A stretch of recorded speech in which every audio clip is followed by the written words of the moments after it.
Hello, and thank you for joining me again today on the Finding Hope After Loss podcast. Don't forget to subscribe so you don't miss any future episodes. If you like the show, please leave a review or rating on Apple or Spotify. It only takes a moment and really helps the show reach more loss and infertility families. If you have a business or organization that you would like featured on the podcast, please reach out for more information. I am looking for businesses and organizations that are either owned by loss or infertility parents or those that help loss or infertility parents. You can get more information by emailing me at Sarah with an H at journeyforjasmine.com or reaching out to me on any of the social media accounts at Journey for Jasmine. I have a few extra interviews that I want to get out before season 2 has wrapped up. So we'll be releasing an extra episode in the coming weeks before I start recording for season 3. This is the first of the extra episodes. Today I am talking with Anna. She is a pregnancy and postpartum specialist movement coach. In this episode, she discusses the importance of movement for pregnancy and postpartum. She also talks about her experience being an egg donor for her sister and her experience battling cervical cancer. Hello, everyone. Today I am here with Anna. Anna, can you tell us a little bit about yourself? Yes, hi. My name is Anna Downs, and I'm a pregnancy and postpartum specialist movement coach. And I suppose the best way I can describe it is I kind of bridge the gap between a women's health physiotherapist, which I'm not, and a personal trainer, but providing remedial and supportive exercise programs for people through pregnancy, in preparation for birth, and during that postpartum phase and journey into parenthood. What got you interested in that? I think like anybody who finds their life purpose and their vocation, mine was a typical journey of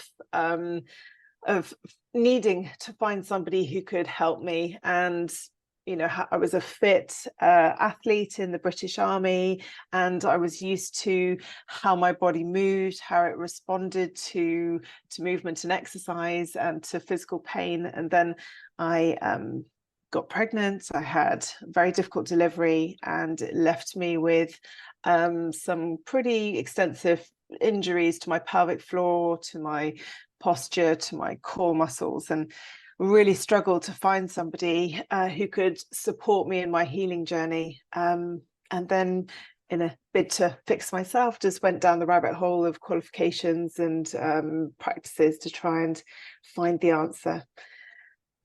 Yeah, I feel like a lot of us kind of fall into things based on our life experience.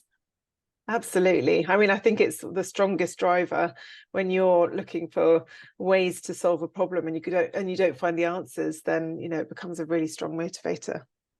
And it seems like there's really not a lot of information out there or conflicting information on, exercise and pregnancy in general, because you hear some things that are like, don't exercise at all. Some are like, you can do this, you can't do this. It's kind of just all over the place, it seems like. Yeah, I mean, unfortunately, pregnant women are not a demographic that anybody wants to do clinical tests and trials on. So in the absence of information, quite often the advice is to abstain. But there have been some lovely studies done in the past 10, 15 years that have really changed our approach to movement during pregnancy. And we're starting to be able to bust some of those myths and create a much more common sense approach to being fit and strong in pregnancy, which is very, very welcome. Yes, I definitely agree. I've had 4 pregnancies total. I have 3 living children, and then the pregnancy with my daughter Jasmine, who was stillborn. And I did not really do a lot in the way of exercise during my first 3 pregnancies. Some of that was, fear because of the infertility and loss. I was scared to do anything. Yeah.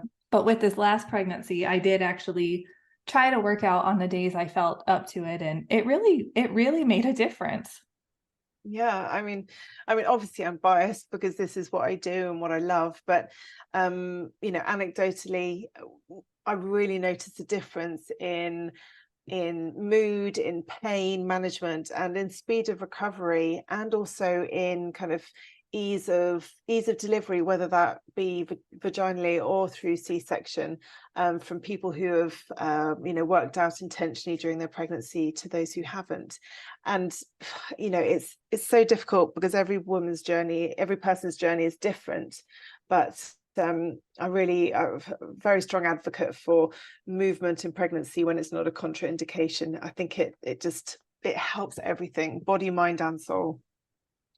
Yeah, I agree. I think it's definitely good, physically, but also for the mind and the soul, like you said, it definitely causes a shift in my mindset. Yeah, and also I think we, in pregnancy, our body goes through such an enormous change. I mean, it's the biggest change that our body transitions through past, growing through infancy. And, we're doing all of that with a very conscious mind and, maybe 20, 30 years of understanding and knowing our bodies before we get to this state.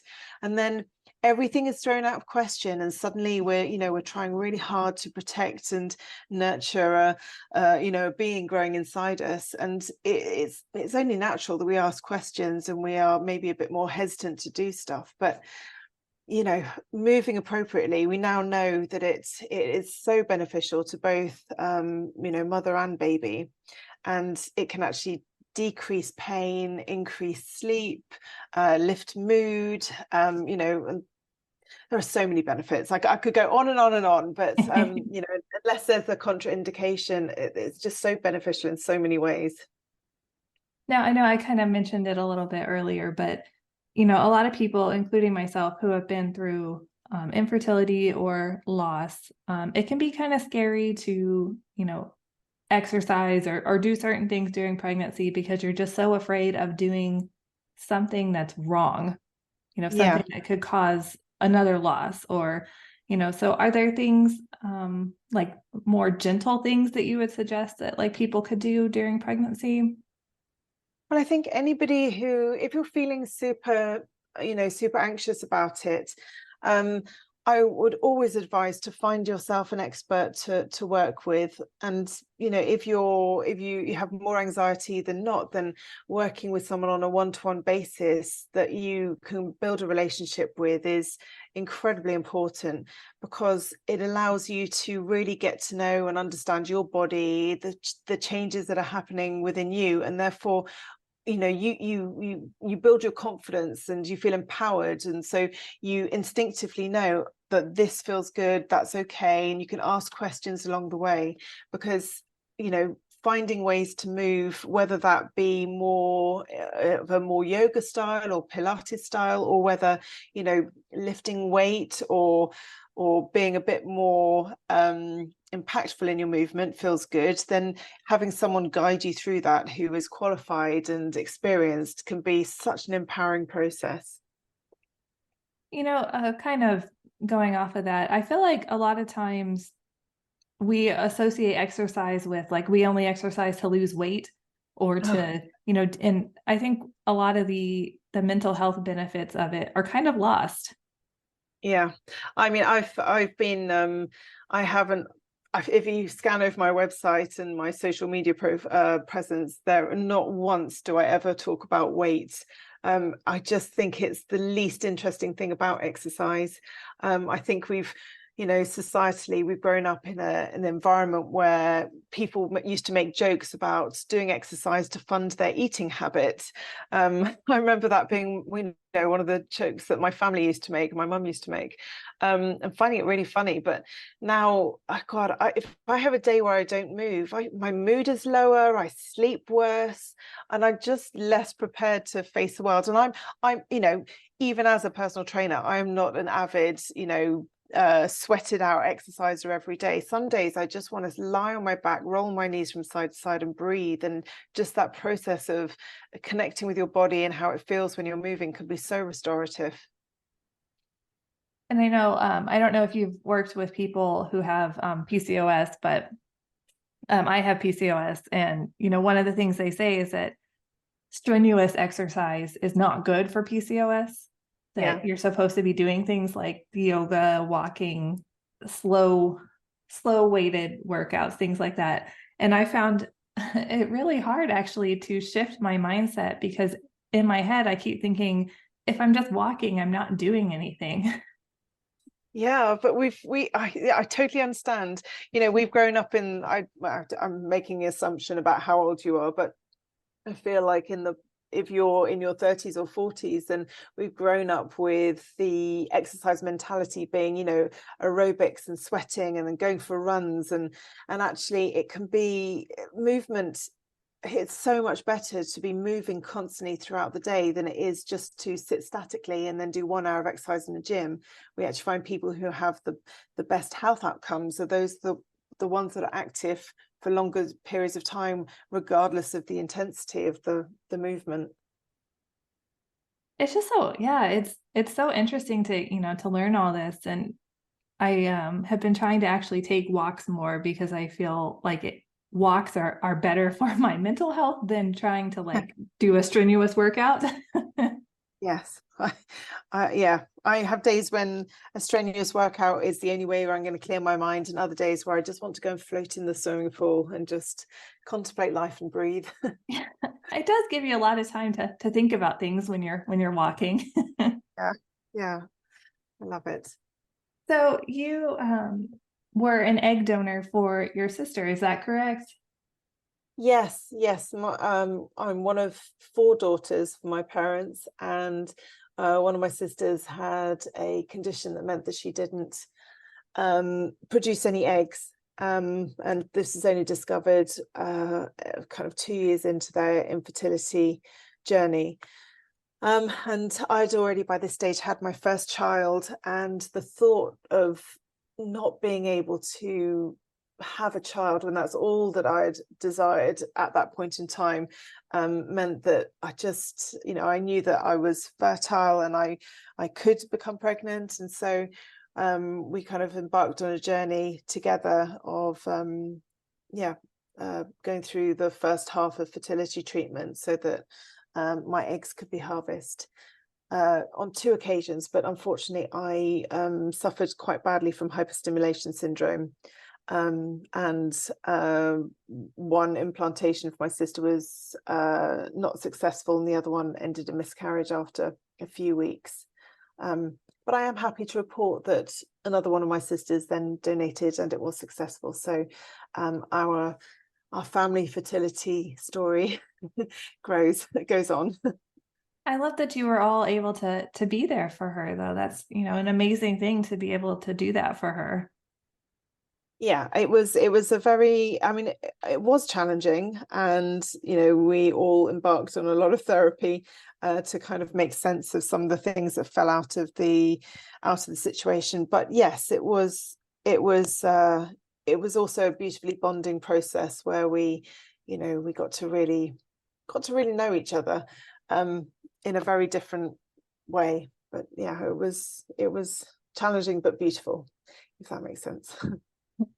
Was it hard for you going through all of the injections and the hormones and everything?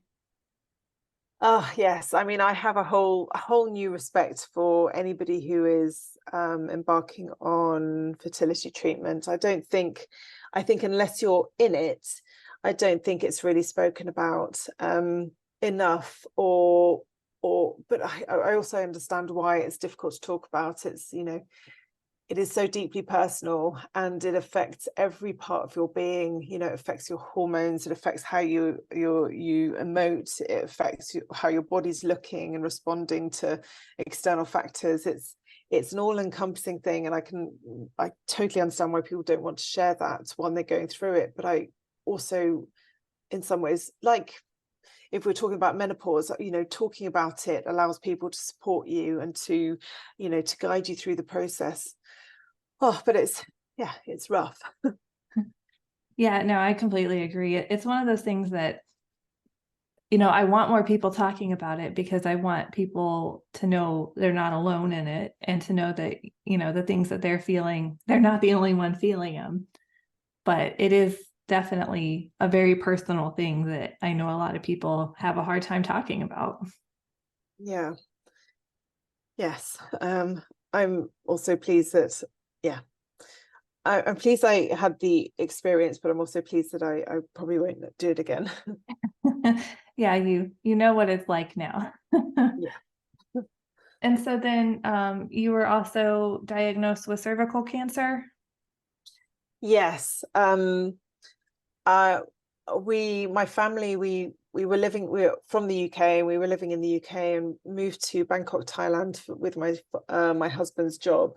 And within 6 months of being in this new country, the other side of the world, I went for a regular cervical screening and was diagnosed with an aggressive adenocarcinoma cervical cancer, which over the next 3 months resulted in progressively more aggressive surgical options and resulted in me having to have a hysterectomy, which was an interesting period of my life. But again, I don't, I'd never say that I'm glad it happened, but I think all of these experiences have continued to help me on a path of self-discovery, which has ultimately led me to what I'm doing now, which is supporting women, supporting people going through difficult transitions into parenthood and after surgery themselves. Yeah, I like that perspective because you know a lot of times when bad things happen, people try to say like, oh, there was a reason it happened, and I I do feel like there's reasons for things, but I still hate when people tell me that. Yeah. But it is nice to try to make sense of your experiences to try to turn it into something good to help other people. Yeah, I won't lie, it's been a lot of therapy, so maybe that's helped. Yeah, Just no, perhaps I've you definitely done my share of therapy too. So yeah. so then you just have the one living child, or were you able to have other children? I have two children. My son has just turned 15 now, and my daughter's 12. So um, those are my two babies.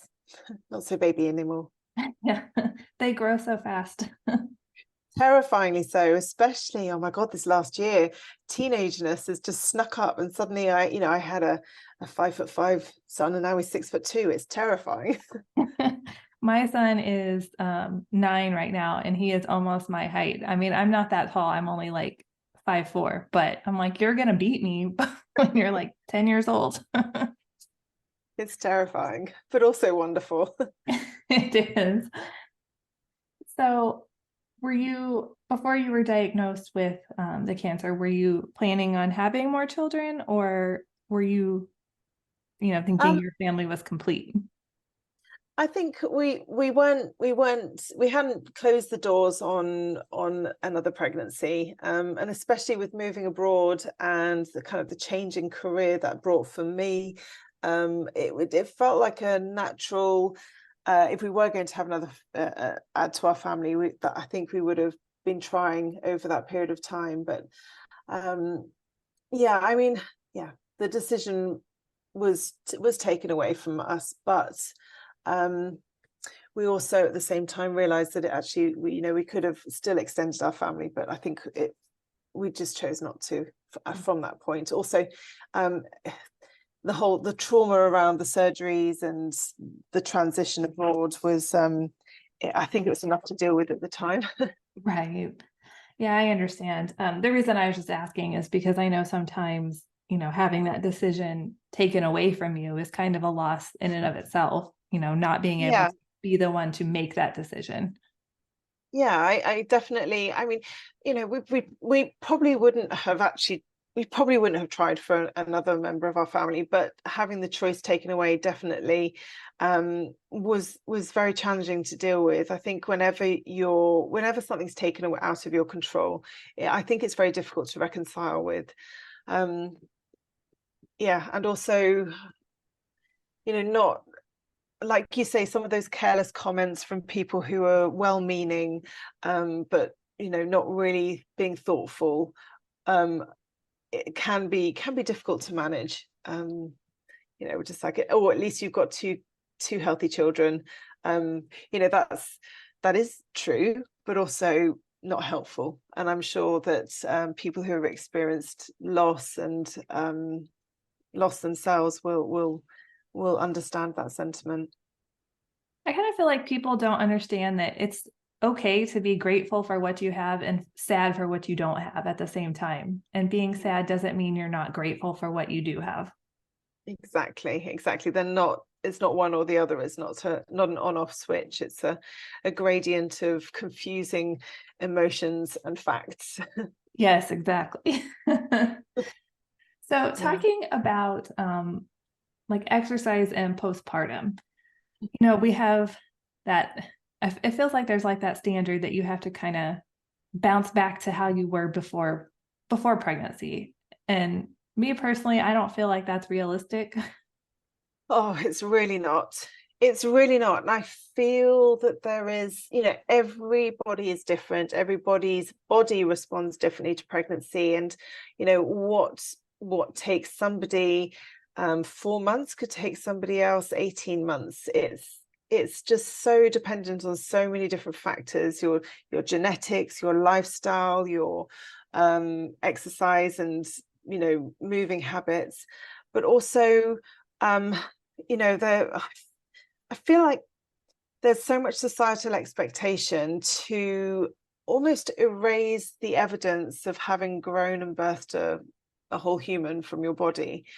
We are forever changed by pregnancy and by birth, and I think we need to reframe the conversation of how we can support ourselves and our bodies into this next chapter of our lives, and be kind to ourselves, have grace, understand that things will be different, and then just get to know our bodies again, because they will be different. They can't help but be changed. Yeah, that's so true. And I agree that it does seem like, we have to just pretend like we never grew and birthed a baby. Like, let's not have any stretch marks. Let's not, have any loose skin. Let's not have any changes. Let's just be back to how we were. And yeah, that's not realistic at all. Yeah, I much prefer, instead of bounce back, I love the phrase to bounce forward, because we're now looking into the next chapter and how we're going to manage that. The old bit is gone. We've shed a new skin, and we're discovering the next part. I love that term. I'm going to start using that. Yeah. I feel like that's so much, like that's a more positive way to look at it, instead of feeling like, we're failing at being who we were. Because, having a baby, even if the baby didn't make it, if we had a loss, or if we have a living child, either way, like, we're forever changed. Forever. Yeah, it is. And I think that uh there's a really fine line between preparing somebody for the enormity of what life after pregnancy and birth will look like, and scaring the living daylights out of somebody. And I think that I'm not sure we've got the balance right as a society, because I think some of the language we use around pregnancy and birth is not realistic, and I think it can sometimes create an unrealistic expectation, which more than often isn't realized, and that can lead to its own levels of trauma, and it can make it very difficult to deal with if you were expecting birth to feel like you were opening up like a blossoming flower, which is what I was told in my birth preparation classes. When what happened in reality was I had like a 3rd-degree tear and, a very, very damaged pelvic floor. I did not blossom like a flower. It was horrendous. And it took I a mean, I long don't time. mean to laugh, but Yeah. But I think also it's very difficult to know how to frame that for somebody who's trying to have a positive birthing experience, because you don't want it to be scary, but you do want people to feel informed and empowered. So I think we've got to find balance, and I'm not sure that many people are getting it quite right just yet. yeah, definitely. And I know that's, a lot of people who go through losses do go on to get pregnant again, and many do have a living child afterwards. Some, don't, unfortunately, but it's definitely one of those situations where after having been through loss, like you said, the language is really important. And I think Yeah. being realistic about what birth is like in general and birth after going through a loss is really important. Yeah. I I I think I think that people who provide services for people who've been through loss do need to be very careful with their language, because um, on top of the physical and the emotional trauma that comes just from normal birth and delivery, then experiencing that extreme grief and loss you can feel like you really cannot have access to all these things that other people would be having access to, because it's just so many triggers in there when people are constantly in their language, say using in a class setting, for example, talking about, we need to get strong arms so you can keep on lifting up that baby. And, just that small acknowledgement of how language can or should be modified is not something that anybody in my profession is really talking about. And I feel we do a large, minority of people a massive disservice by not being a bit more thoughtful and inclusive in our language. Yeah, definitely. I can see, I definitely after my loss would not have wanted to, I was trying to get back into exercise because I felt like it was like one of the things I could actually control in my life at the time. Yeah. But yeah, I definitely would not have been happy about, let's do all things that are baby related, like Yeah. Yeah. that, Yeah. that would not, I think that would have made it worse. Yeah, absolutely. Absolutely. Yeah. It's a very, challenging it's very challenging to find a way to approach it where people feel supportive. Um, yeah, I think anybody who's working with a pregnant and postpartum demographic should have training in knowing how to help support people, because I think lots of people want to try and fix something. They want to give an answer or to do it, but sometimes all we need to do is just have space held for us and to feel um, feel normal, and for that to be supported. Yes, that is exactly the way I wanted to feel. I wanted things to be normal, even though it wasn't. I just wanted to feel that way. I didn't Mm. want to be I didn't want to be reminded of what I had lost, but I don't know, it was like a confusing time, a confusing time. It's kind of hard to, Yeah. put it all into words. It's like you don't want to be reminded that you were pregnant and lost your baby, but you just want to be normal, but like you want to be acknowledged. Like it's all these things kind of all at once. Yeah. Yes. I mean, I haven't been in the same situation, so I don't have a true understanding of what you went through, but just from the clients that I've supported who have been through something similar, it is confusing, because one minute they want to remember and acknowledge and to to talk about how they felt during their pregnancy, or how their body felt, or how connected they felt to their baby, and then other times that's too much of a reminder and it's too triggering, and it's so, just being able to hold space for somebody and roll with the punches and just ask them what they need as well, I think is something that we as professionals don't do often enough. Just to say to people, how can I help you? What would you like me to do?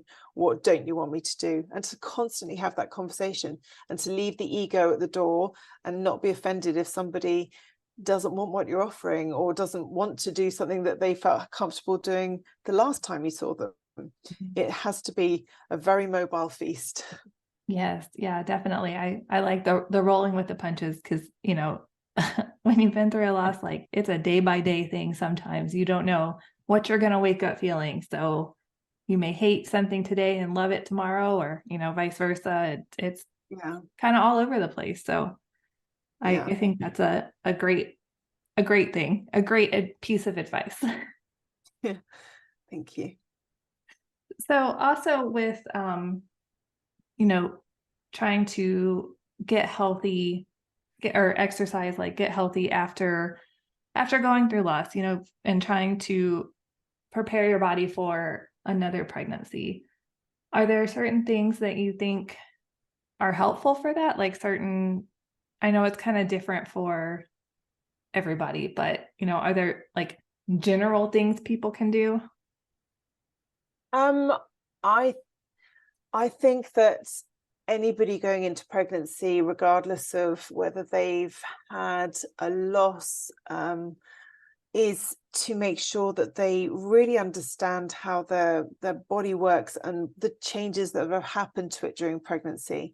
Because if you can kind of analyze the fact that your posture changes in a certain way and that puts strain through your core and your pelvic floor muscles in a certain way, then you can be very targeted and very specific about how you then build up that strength and that resilience that would support a pregnancy with hopefully less pain and less need for intervention as you go through.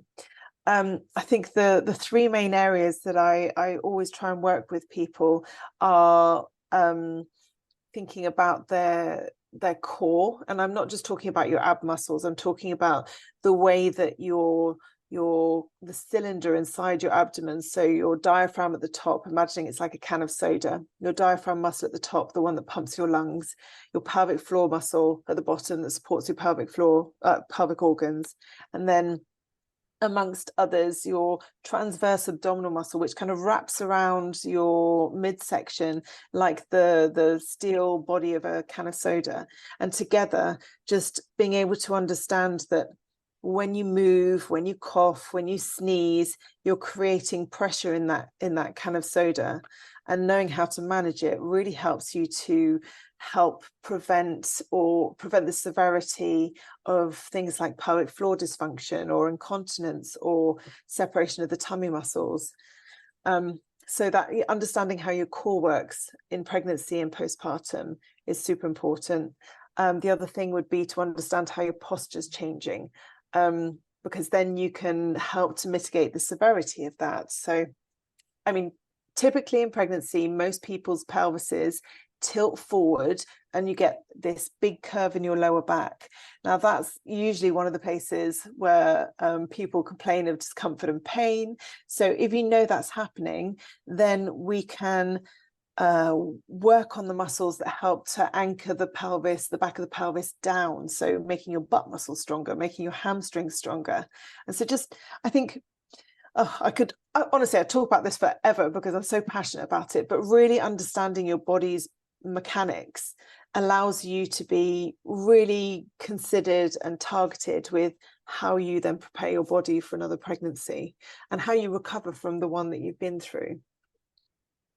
See, this is all information I wish I had known like at the beginning of my first pregnancy. Yeah.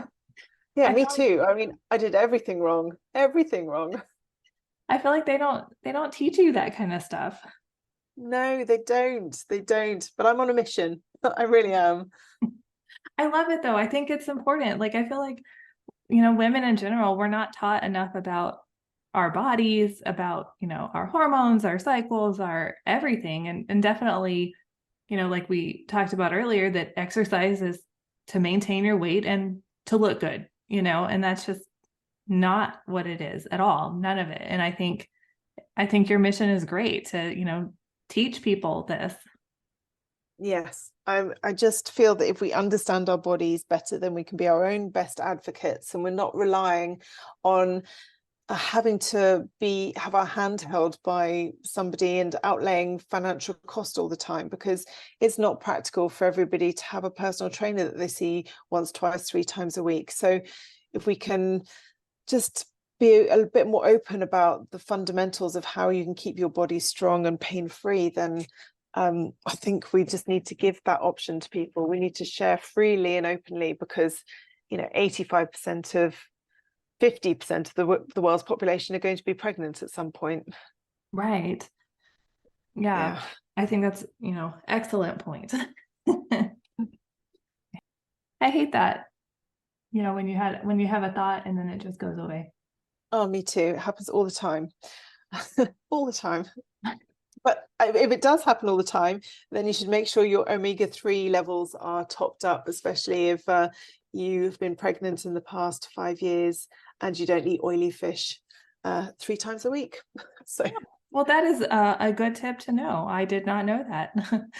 Yes, because I have been pregnant and I don't eat a lot of fish. So, yeah, unfortunately, we can't make our omega-3. There's a specific a component called DHA, which is it's like the conductor which our brain synapses fire towards each other, and acts a little bit like electricity does, water does for electricity. So if you're a bit dry, you don't have enough of this DHA, this omega-3 DHA, then the capacity for these synapses to travel towards each other and make those brain connections is a little bit compromised. So we need to ingest it, and then after 2-3 months we start to see our levels returning and a bit of our brain sparkiness and function comes back. well, that is good to know. I'm definitely going to try to be better about getting more fish into my diet. Yeah. So, is there anything else that you think is important to know about, exercising and pregnancy, postpartum, just in general? I know that's kind of a broad question, but just any other important information that you want to share? Yes, I mean, I one of my big passion projects at the moment is talking to people about C-sections, preparation for cesarean sections, and also recovery afterwards, because there's a lot of disconnect between the advice given for routine abdominal surgery, open abdominal surgery, and that given to people undergoing a cesarean section. They are both major abdominal surgery. C-sections are very common, but they are major abdominal surgery.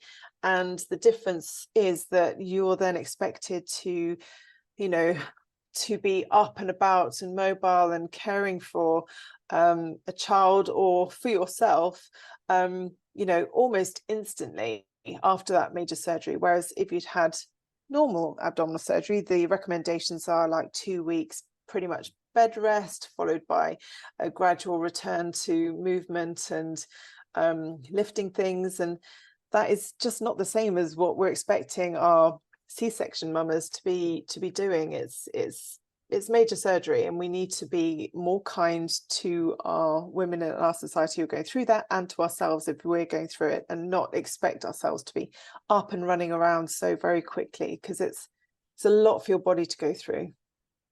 That makes no sense to me that, if you have abdominal surgery that you're, given all these guidelines. And if you have a C-section, it's, like, well, just go back to normal, basically. Yeah, I mean, it really is. I mean, my 3 things that I'd say for anyone who has experienced a C-section is, in that first 2 weeks, get yourself a medical grade belly band or compression garment to just give you a little bit of support, because there is no prizes in being the hero and not helping yourself to heal as optimally as possible. There are some great garments that are being made now by physiotherapists. You can even get fitted with a kind of a large, I suppose they're called tubey grips, at the hospital. That would be my number 1 tip. My second tip would be to be really conscious of your posture in that first 6 to 8 weeks, because you're going to want to kind of hunch over, but we need to be upright, stacking the ribs over the pelvis, because that's going to allow for good form, good function, good flow through the muscles, and help everything to align. And then the third thing would be to really watch your breathing, because after you've had surgery, we tend to breathe lifting our shoulders, and we want our ribs to be moving, we want our chest to be expanding, we want our diaphragm to be moving, because that's going to help reconnect our core and bring us back into being more functional, rather than getting into these kind of tight, locked down, crunched up positions, which aren't going to do anything for speeding up your healing. I know now we're talking about posture, and now I'm like, all right, I'm trying to sit up a little straighter. Yeah, me too. I know that's definitely something I had my last daughter last December, so I'm still breastfeeding her, and I've noticed it definitely does a number on my posture. Oh gosh, any repetitive motion like that, it's so common. office syndrome is one of those things that's talked about so often. You see, I don't know, my social media seems to have ads coming up for physio centers offering offering treatments for office syndrome, but no one's actually talking about, you know, breastfeeding, I suppose breastfeeding syndrome or nursing syndrome, or just even holding and nursing and comforting a baby, because that's all done on the front of your body, on the top half of your body, which means that we get this pulling forward of the shoulders, this tightening in the muscles of the chest, which makes the upper trapezius muscle, the one that comes down from the neck into the top of the shoulder, super, super tight. And you're spending, especially in the first few months of parenthood, you're spending upwards of 15 hours a day in that position.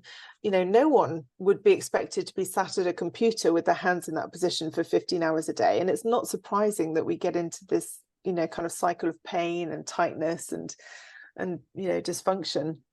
But that's why we need the village. We need the village of support. We need people to come and rock your baby, or, you know, allow you to go and lie down and stretch out for a while, instead of expecting mums to be the superheroes and just carry on regardless. Yeah, I definitely think that's, you know, one thing that does need to be worked on, is just expecting moms to do it all. And, you know, the pains, like you mentioned with C-sections, or, you know, other things that we may deal with pain wise from pregnancy. It's just, oh, that's just a normal part of pregnancy. Like, just learn to deal with it, basically. Yeah, I feel like that phrase is used a lot. Oh, that's just normal. Oh, you're peeing when you laugh. Oh, that's just a normal thing that happens after pregnancy. Which is like, it's not. It's common, but it's not normal. And there are things that we can do to help resolve them. And I think every time someone throws that, oh, it's normal after pregnancy, phrase at me, I just like, well, I really want people to question that and go, well, why is that considered normal? That's not okay. Yeah, it feels dismissive, honestly. Yeah, it really is. That's exactly the right term. It's dismissive. It's just gaslighting, you know, your discomfort, your pain. Everyone else has gone through it. Millions of people have had pregnancies and births before. Stop moaning, get on with it. Right. And it's like, Not, okay, but why does it doesn't have to be this way. So yeah, yeah, yeah, no, I let's try a totally little agree. compassion, huh? Yes, absolutely. A little compassion, a little bit of holding space goes a very long way. And I think really, I know it all depends on, you know, who your doctor is, who your trainer is, who your anybody is. It's all kind of luck of the draw sometimes.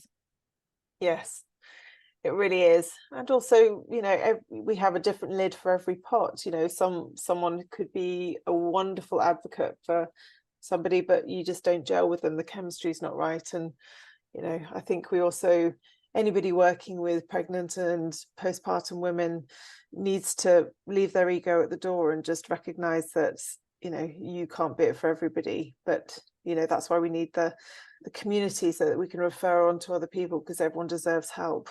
Everyone deserves support. Yes, exactly. That's a message that I try to stress too, is that everybody does deserve support. Yeah, I really do. So is there anything else that you would like to add? Um, I just think that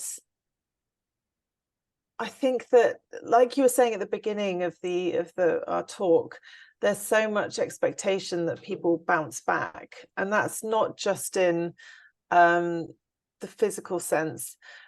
You know, I think we go through, you know, we know ourselves really well before we become pregnant and give birth, or become a parent. And it's very difficult to sometimes reconcile yourself with what was before compared to what is now.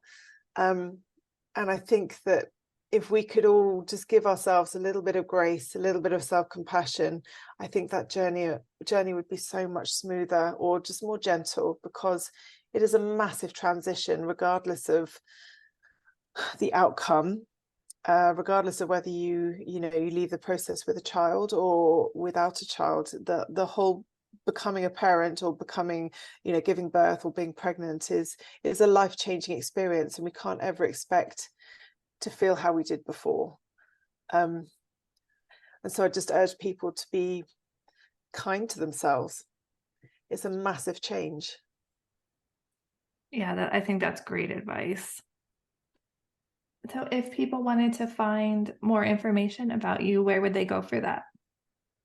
Well, I have my website, which is www.movewellwithanna.com. And then my social media handles on Instagram and Facebook are the same, Move Well with Anna.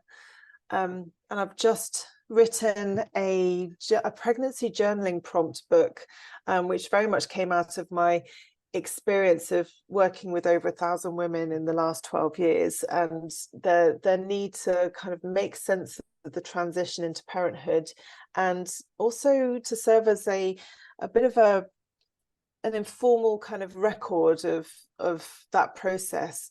I mean, I don't know about your kids at the moment, but mine are obsessed with asking me what it was like when I was pregnant, how I felt, what my cravings were, you know, who I spent the most time with, what were my influences, how did I sleep, did I have hiccups all the time?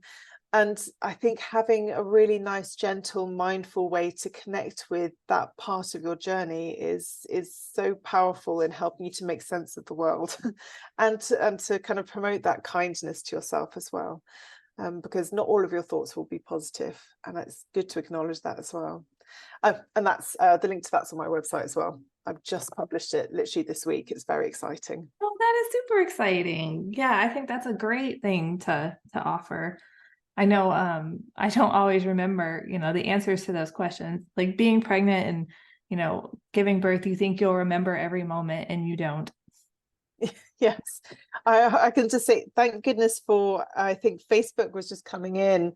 I was just starting to use it during my pregnancy and birth of my first, but otherwise I wouldn't have anything. I wouldn't have any photos, any memories or anything, but they keep on coming up in my kind of time hop reminders. And I'm so grateful for something, because I didn't write a diary or anything.